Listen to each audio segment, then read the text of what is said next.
everyone, on this YouTube video today, I'm proud to say we'll be finishing off the Jurassic World Indominus Rex, I say. And as I sculpt away, we'll learn about how this dinosaur went extinct today, I do say.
We'll start things off with a pun today, because not only will I be finishing off the Indominus Rex, I say, because the topic of the day is how this monster passed away, which seems like a suitable topic for finishing off this dinosaur today. So without any further delays, let's get into this extinction event today. This killer of dinosaurs and people alike, the Indominus Rex seemed all but unstoppable towards the beginning of the movie, right up until it met the true ruler of Isla Nublar. Oh, and by the way, we're not talking about Rexy, aka Roberta. So, what exactly happened when the most powerful creature in the franchise got his jaws around the series' most infamous hybrid monstrosity? So today on Moose Motion Animation, I'll be going over two different possibilities on how the Indominus Rex met its fate in that lagoon. But before we do that, we're gonna analyze the Mosasaurus, the killer of the Indominus Rex. Now, honestly, this is a topic I'm really looking forward to because mosasaurs are really cool. Mosasaurs are a lineage of lizards that first took to the Cretaceous oceans just after the Jurassic period. At this time, the ocean was filled with many other terrifying apex predators, from ichthyosaurs to plesiosaurs to marine crocodiles. A chance extinction event happened during the Jurassic period which cleared the board, and these lizards quickly rose to the top.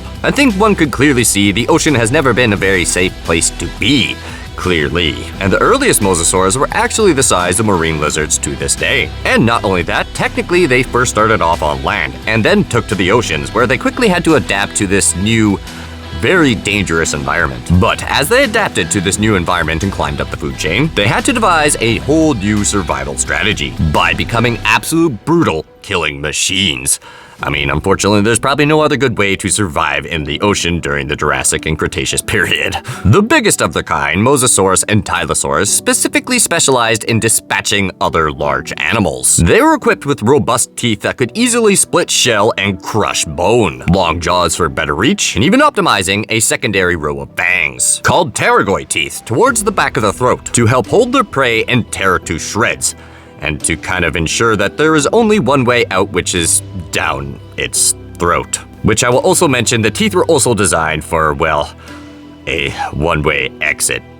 And wounds on other giant marine reptiles show these apex predators were more than capable of butchering big game, even battling and hunting members of their own species and kind, if the situation had called for it, or perhaps not necessarily even called for it, because there's been evidence of mosasaurs literally snapping the neck of other mosasaurs and not consuming a bit of it. So these things had attitude. There's also been key fossil evidence of precision bites right through the shell of animates to disrupt their buoyancy, as well as fossil evidence of them chomping on heads and necks of other predators to avoid them from fighting back. shows that the Mosasaurus was smart enough to have different strategies to dispatch other types of animals. And Mosasaurus in Pacific might have been targeting the most dangerous prey of them all. A 2013 study looking at carbon isotopes found that Mosasaurus specifically hunted other large animals, even other big predators. Essentially, nobody was safe from the Mosa. They probably didn't meet very many large dinosaurs out at sea, but if their jaws and teeth could dismember large armored sea turtles and slice through the bone of other oceanic predators, Mosasaurus most certainly could and definitely did kill dinosaurs if the opportunity presented itself. InGen's Mosa would know exactly what to do when going after some land food. But even then, land predators caught out at sea still have formidable weapons. For example, a fully grown Mosasaurus would need to be careful when taking on a T.rex still caught out at sea. So that leaves the question, was the ambushed Indominus able to use its incredible powers and capabilities to fight back off-screen after getting dragged under the water? After all, it was part cuttlefish and Deinosuchus, which are both creatures well adapted to the water after all. Surely that gave it a small chance to fight back underwater?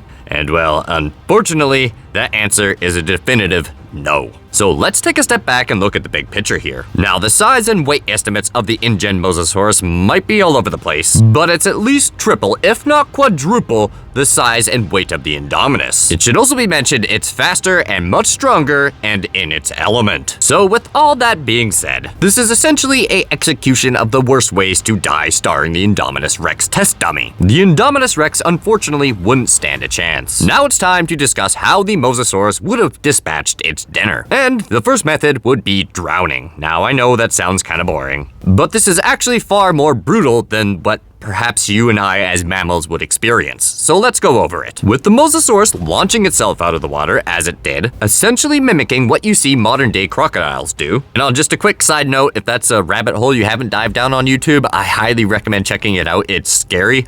Nothing makes me retract my limbs closer to my body than watching alligators. Anyway, going off the official Jurassic World website, at the time of the movie's release, the InGen Mosasaurus had a bite force listed at about 1300 psi. However, the true damage might be substantially higher. So now I'm briefly going to discuss the bite mechanics on a bite such as this. If the bite is concentrated on a smaller surface area, then the bite is much more lethal. So essentially that means every bit of that biting force was clamped down on the Indominus's neck. If you go over the footage in slow motion, you can hear the gasp of air leaving the Indominus Rex's body. And while the Indominus did manage to thrash and struggle for a moment, the Mosasaurus wasn't done yet. Much like how crocodiles thrash and whip their prey against ground and or the water, once they get a good hold, the Mosasaurus lurched back with enough force to throw around the Indominus Rex's body. This impact alone on top of the biting pressure would have been more than enough force to probably snap the Indominus Rex's neck. Once the Indominus violently hit the water and was dragged against it, all of that weight is now going one direction, putting all that strain on its throat. And at that point, vertebrae can easily be dislocated, if not outright crushed. And with a ruptured or split spinal cord, the Indominus Rex would lose most of its ability to move and or fight back right then and there. Granted, this is the same hybrid that was able to shrug off bullets, and a mauling from an angry T.rex teamed up with raptors, so what if it was tough enough not to have its neck snapped right then and there? Now, in all honesty, that probably would have been the better outcome of the two,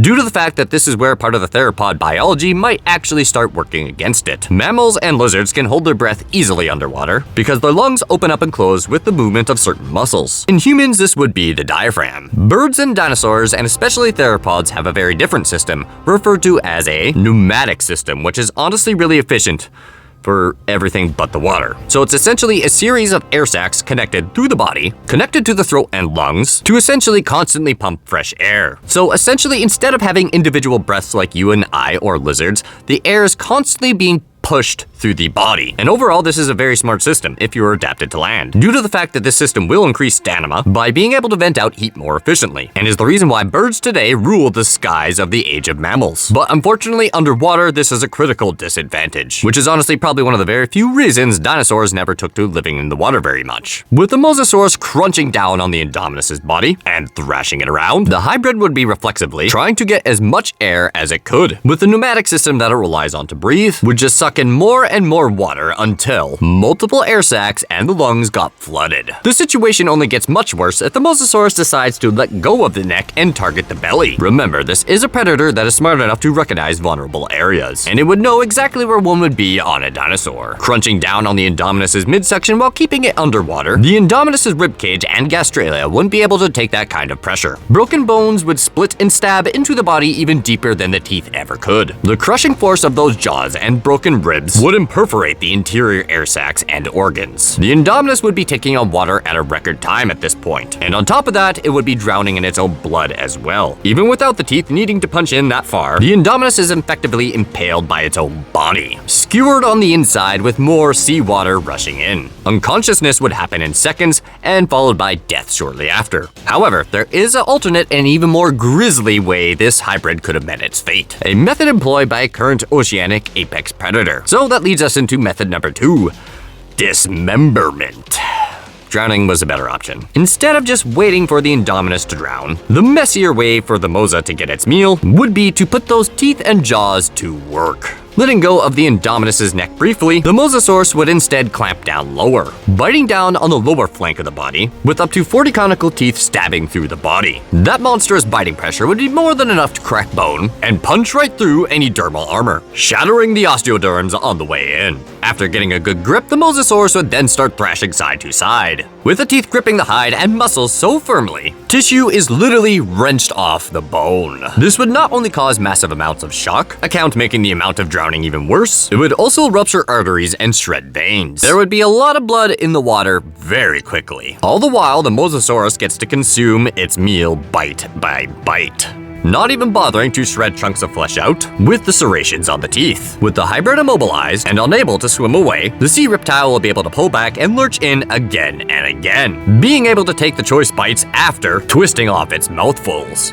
And once the belly was targeted with no more muscle and tissues holding the guts in, well, I think it's easy for you to put 2 and 2 together. We can see the same method used to this day by the modern day equivalent of the Mosasaurus, the orca. And yes, before I get this comment, yes, I'm aware it's a mammal, hear me out. Just like the Mosasaurus, these gigantic dolphins hunt a wide range of prey and have the tools and the brains to handle all of them. With teeth quite similar in many ways to the Mosa, and a jaw so strong we don't even know their true bite force, these sea hunters make an excellent analog to the Mosasaurus. And when hunting large animals like great white sharks, elephant seals, or even ganging up on other larger whales, the orca employs this same brutal tactic. Seeing orcas dismember their prey like this would explain why we saw the Indominus in pieces by the time Fallen Kingdom came around, or the reason why the Mosasaurus was swimming away with her in her mouth at the end of the movie. But bits and pieces of this hybrid have been scattered across the lagoon by the time the kids got there in Season 2 of Camp Cretaceous. By one means or another, the intelligent Indominus Rex learned one final lesson during its short reign of Isla Nublar. For as terrifying as it was on land, any apex predator hits their limit when out of their element. And that concludes the extinction of the Indominus Rex today. Now I hope you enjoyed these fun facts today as I sculpted away on this Indominus Rex today. Now I'll admit this dinosaur did take a little bit longer than expected, I do say. So if you appreciate all the hard work and effort that goes into making this content today, be sure to smash that like button as hard as the Mosasaurus today. I'm sure that'll make the Indominus feel a little bit better about passing away. And if you just so happen to be new here today, be sure to smash that subscribe button as well, I say. Cause one could say you might not want to miss the upcoming project coming soon your way, which I shall leave a little hint in the Glamour Shots for today. Anyways, enjoy the rest of the video.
Hey, thanks for sticking around to the very end of the video. Be sure to leave a like if you enjoyed the content, comment below what you think, share with your friends, and perhaps consider subscribing if any. Anyway, that's enough from me. Till next time, take it easy.